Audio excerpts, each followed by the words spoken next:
விசாரணை படத்துக்கு அப்புறமாக அட்டக்கதி தினேஷ் நடிக்கக்கூடிய படம் என்னன்னு பாத்தீங்கன்னா ஒரு நாள் கூத்து. இம்மாதம் வெளிவரக்கூடிய இந்த படத்துடைய பத்திரிகையாளர்கள் சந்திப்பு சமீபத்தில் சென்னையில் நடைபெற்றுச்சு. இதுல வந்திருந்த பிரபலங்கள் ஒரு நாள் கூத்த படத்தை பத்தி பல்வேறு விஷயங்களை பகிர்ந்துக்கிட்டாங்க. வெவ்வேறு பின்னணியில் நடக்கும் 3 கதைகளை ஒரே படத்தின் திரைக்கதையாக கொண்டு அறிமுக இயக்குனர் நெல்சன் வெங்கடேசன் இயக்கியுள்ள படம் ஒரு நாள் கூத்து. தனித்துவமான நகைச்சுவை பாணியை கையாளும் ரமேஷ் திலக் ஒரு நாள் கூத்து படம் சிறு நடிகருக்கான பெயரை தனக்கு பெற்றுத்தரும் என்ற நம்பிக்கையை ஏற்படுத்தியுள்ளதாக கூறுகிறார். Comedy is very serious business சொல்லுவாங்க இல்லைங்களா. ஸோ அந்த மாதிரி இதில் நான் ஏதாவது காமெடி பண்ணணும் அப்படின்ற மாதிரிலாம் எதுவுமே இல்லை. நம்ம டைலாக்ஸ் நம்ம கொடுக்கறதுலே நம்ம வீட்டில் பேசிப்போம் இல்லையா, நம்ம அப்பா அம்மா பேசுகிற அவங்களுக்குள்ள ஒரு காமெடி இருக்கும். நம்ம ஃப்ரெண்ட்ஸு ஒரு சின்ன டைலாக் அவங்க பேசும்போது டோனை மாற்றி பேசுகிற நிறைய காமெடிஸ் இருக்கும். இது நான் இந்த படத்தில் காமெடி பண்ணணுன்றது நான் பண்ணல.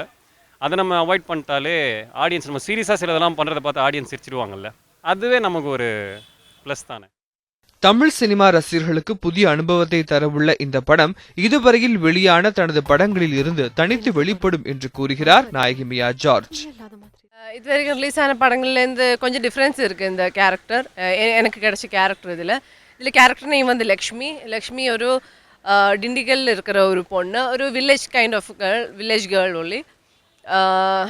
இந்த கேரக்டருக்கு ஒரு 5 years ட்ராவலும் இருக்குது. ஸோ அந்த மாதிரி ஒரு கெட்டப் எல்லாம் காட்டணும். Costume wise makeup and hair tool அந்த ஒரு சேஞ்ச் காட்டுறதுக்கு ட்ரை பண்ணியிருக்கேன். மெட்ராஸ் படத்தில் கவனம் ஈர்த்த ரித்விகா இந்த படத்தில் ஆர்ஜேவாக நடித்துள்ளார்.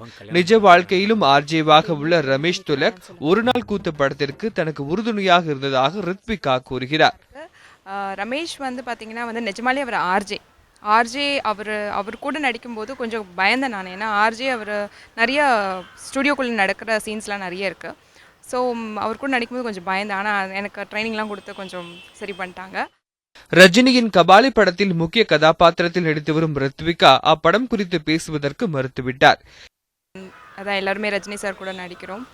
படம் மோஸ்ட்லி முடிஞ்ச ரிலீஸ்க்காக டேட் நான் உங்களை மாதிரி நானும் எதிர்பார்த்துட்டு இருக்கேன். டீசர் ரிலீஸ் ஆனதுக்கப்புறம் இன்னும் அந்த ஹைப் ரொம்ப ஜாஸ்தி ஆயிடுச்சு. என்னோட கேரக்டர் நேம் அதில் மீனா. இப்போ வரைக்கும் அதான் சொல்ல முடியும். ஸோ ரிவீல் பண்ண முடியாது.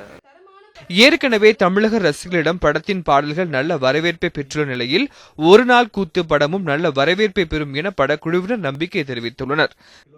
அழகர், நியூஸ் 7 தமிழ், சென்னை.